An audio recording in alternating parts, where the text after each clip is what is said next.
Hey, it's Thomas Mulready from CoolCleveland.com. We are here with Pamela Barnes from the Cuyahoga Valley National Park. Pamela, it looks like you are outdoors right in the middle of everything there. Wow. Yeah, I'm out on the Ledges Trail. Either that or you got a really good green screen going, right? I like to pretend. I know. Yeah, We're all pretending these days, but right. you know, we're still doing a lot. And obviously, we've all had a shock to the system here, but you guys are still doing a lot. I want to kind of back up just for a second and really start with where this national park started. It's one of the newer national parks, formed in, I think, 2000. But before that, it was a national recreation area, correct? Mm-hmm. And like, what's the difference? What does that mean? The difference is really in a name. Okay. So we've been part of the national park system since 1974. Right. And in 2000, you're right, we changed our name. It didn't change a lot about us, except that people understand what a national park is.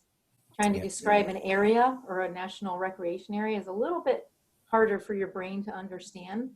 And that's why we went for the name change in 2000. Right. And it's also unique in that there's not a lot of national parks in this part of the world. I was surprised that Indiana Dunes and Isle Royale, way out in the middle of Lake Superior, which I guarantee hardly anyone has ever been. We got as close as we could, and it's a 4-hour ferry ride from there. But so really, that's unique. Also, the fact that we've got these two metro areas, Akron and Cleveland, that's pretty unique, right? I mean, there's a few others in the country that are like that. Yeah, there are. And that's one of the things that makes Cuyahoga Valley unique as a national park. And so you say, well, why this part of Ohio? Why the Cuyahoga Valley? So there's a number of things that in order for a place to be qualified, as you say, to be part of the national parks, it has to have national significance. So part of that is that proximity to the urban centers of Cleveland and Akron. If you think about it, the main thoroughfares through the park are the road, the river, the railroad, and the towpath trail.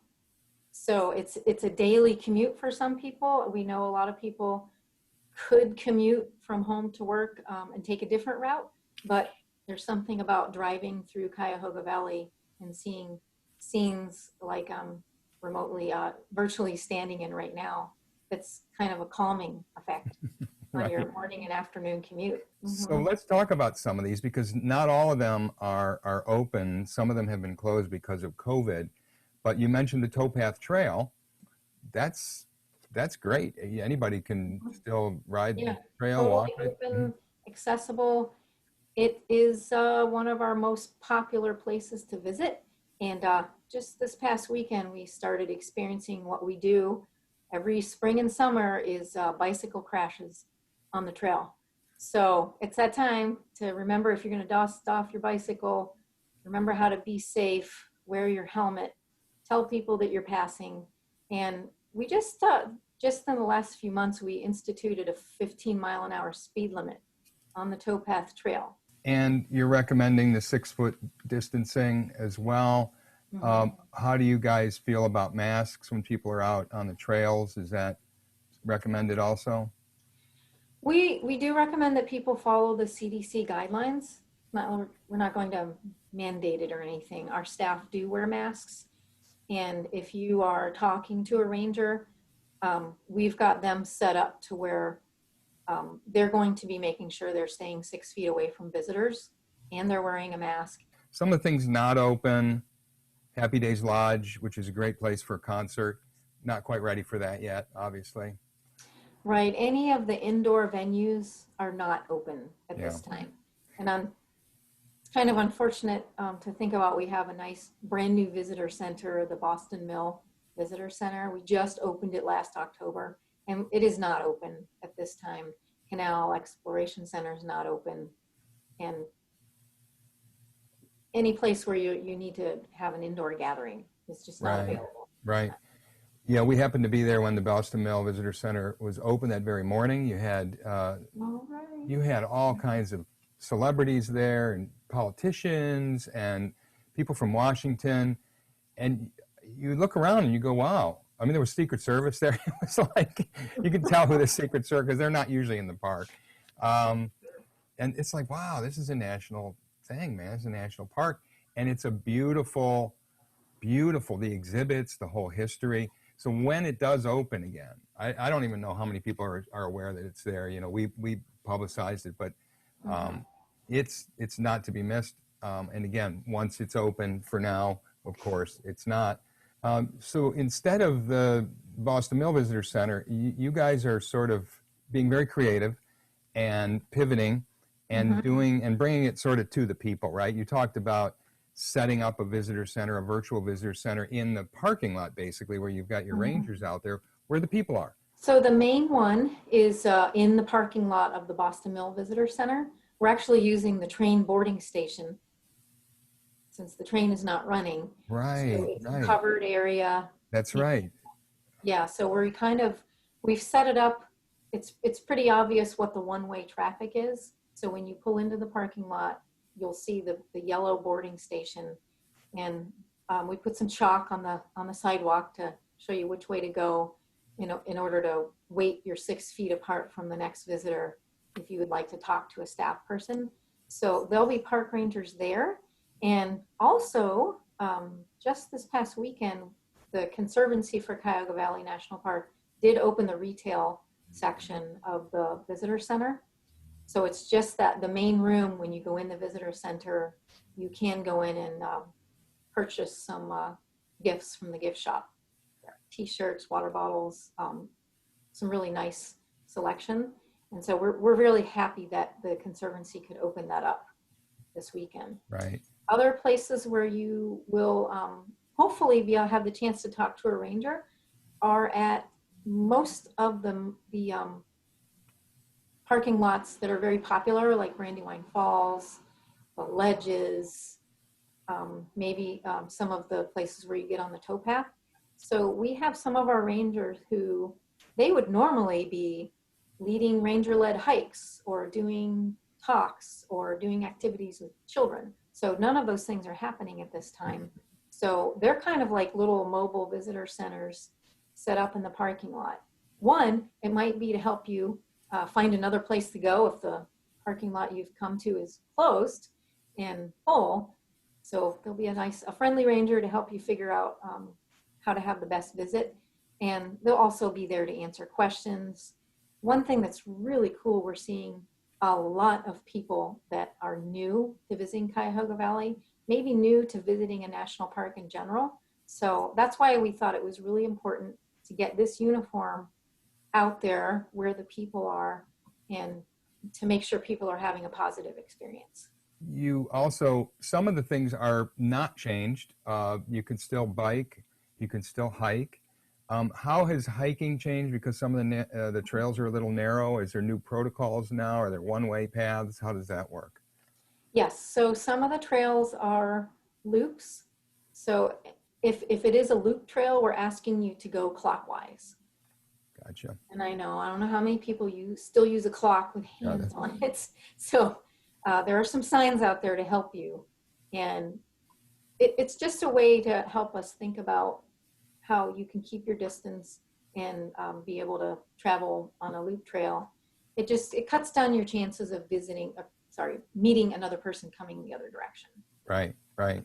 So, and also, I guess what we recommend, because we've been doing some hiking, bring your own snacks and food and water, because those are not going to be open, right? Right. So we have opened up the restrooms that have running water. We have not yet opened up the drinking fountains. We're still working on the protocols for that. And and there are some places that just don't have running water. So one part of being prepared is think about how long you're going to be out. Bring a full water bottle, maybe bring a backpack with some extra water in it, because you don't know when or where you might be able to fill up. Right. Also, there's a lot of people that have just discovered hiking and biking and the trails. They're not as familiar with the protocols. We have to welcome everyone and be patient, be flexible. And also, you're not going to get to park right at the trailhead in that one spot.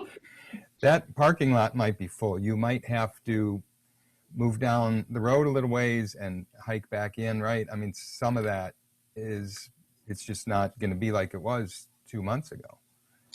Right. And, I've said this in other conversation. Um, on one hand, we are so thrilled to see so many people out visiting their national park. And on the other hand, we're kind of nervous about so many people visiting their national park because we want everybody to stay safe and we want the resource to be protected too. One of the things we're seeing is people are tempted to go off the trail and create what we call a social trail, where one person walks off the trail and someone else sees that someone else went there and then they go and suddenly there's a trail created where we didn't plan on a trail. And when you walk on a trail, you might not realize that it's engineered and it's built by and designed by landscape architects. And when we have social trails, that really affects our resources. And national parks are here for the people, but they're also here to make sure we protect the natural and cultural resources for the next generation.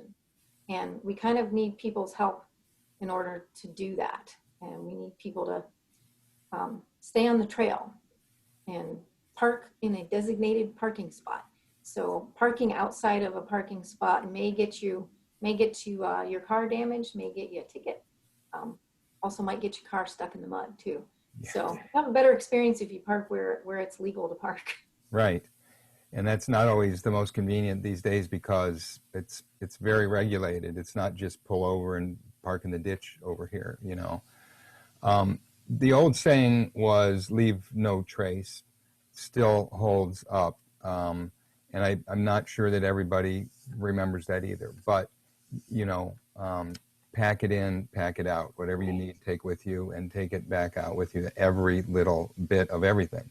Mm-hmm. But you had another saying, 3 words. Yeah. Okay, I'll let you talk. Okay. I love it. So the first one is be flexible. And we've talked about that a little bit. And that's what that says to me is think about when you're coming. If you're coming on a Saturday afternoon and it's 75 degrees and sunny, guess what? A lot of other people want to do the same thing as you. So being flexible means if this is crowded, just smile and have another plan in mind. Think about coming on a weekday morning. That's a great time to come and visit the towpath. The towpath trail is very, very busy on weekend afternoons.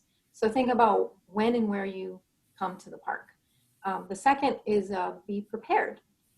Check our website for what we have an alert section on the website. We'll let you know what's closed. We'll let you know what's open. We also have a closure hotline, which is 440-546-5960. If you call that number, it's updated every day. It's a recording that lets you know what is closed. And so that is the best way to get some up-to-date information. And the other way to be prepared is to follow us on social media. You can like us on Facebook, follow us on Twitter or Instagram. We put out a lot of messaging there that might be up-to-date information that you need. We talked about bringing water. That's important. And the third thing that we like you to remember is be kind. I think you mentioned that a little bit too. Just be kind to your fellow human being when you're visiting the national park. If you're going to pass somebody on a trail, let them know that you're coming.